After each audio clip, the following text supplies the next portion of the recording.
यह कहानी है दो महिलाओं की, सुमन और माया। दोनों का स्वभाव एक दूसरे से बिल्कुल अलग था। जहाँ सुमन दयालु और परोपकारी थी, वहीं माया स्वार्थी और चालाक। इस कहानी में छिपा है एक गहरा सबक जो हमें सच्चाई और परोपकार की ताकत को समझने में मदद करता है। सुमन गांव की सबसे प्यारी महिला थी। वह हमेशा दूसरों की मदद करने के लिए तैयार रहती थी। वहीं माया, जो उसी गांव में रहती थी, स्वार्थ और लालच के लिए जानी जाती थी।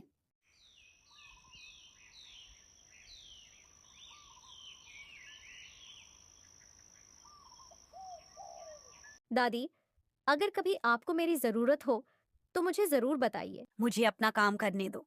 मैं किसी की मदद करने के लिए नहीं बनी हूँ।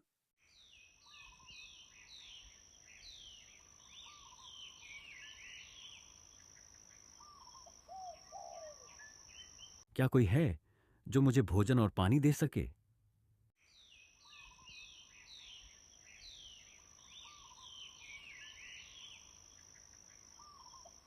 महात्मा जी, ये भोजन ग्रहण कीजिए। मुफ्त में देने से मेरा क्या फायदा होगा? सुमन, तुम्हारा दिल बड़ा है। मैं तुम्हें आशीर्वाद देता हूं कि तुम्हारी झोली हमेशा भरी रहेगी। माया, स्वार्थ का रास्ता तुम्हें कभी सच्चा सुख नहीं देगा। अपने स्वभाव को बदलने की कोशिश करो। गांव के बाहर एक जादुई पेड़ है। जो भी ईमानदारी और सच्चे दिल से उसकी सेवा करेगा, उसे अपनी मेहनत का फल मिलेगा।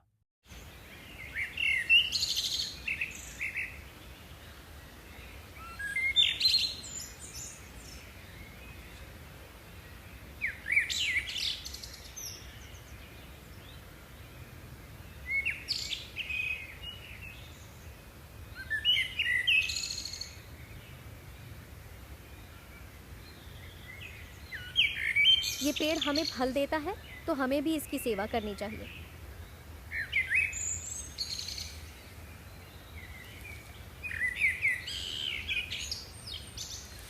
अगर मैं इसे काट लूं तो सारे फल मुझे ही मिलेंगे। सुमन की सच्चाई और निस्वार्थता ने उसे जादुई फल का तोहफा दिया। पेड़ ने उसे सोने के फल दिए। माया की लालच और स्वार्थ ने उसे खाली हाथ छोड़ दिया। न केवल उसे फल नहीं मिले, बल्कि पेड़ भी सूख गया।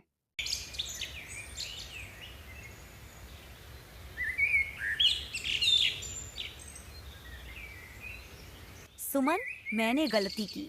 मेरा लालच मुझे बर्बाद कर रहा है। कृपया मुझे माफ कर दो।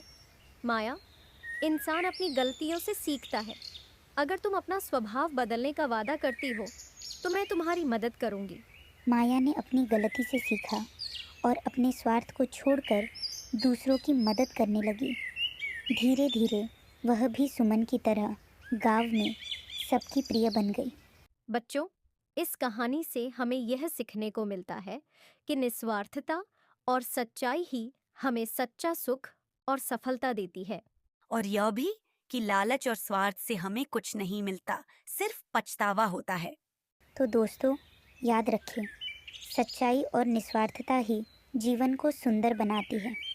जो दूसरों के लिए अच्छा करता है, वह खुद भी खुश रहता है।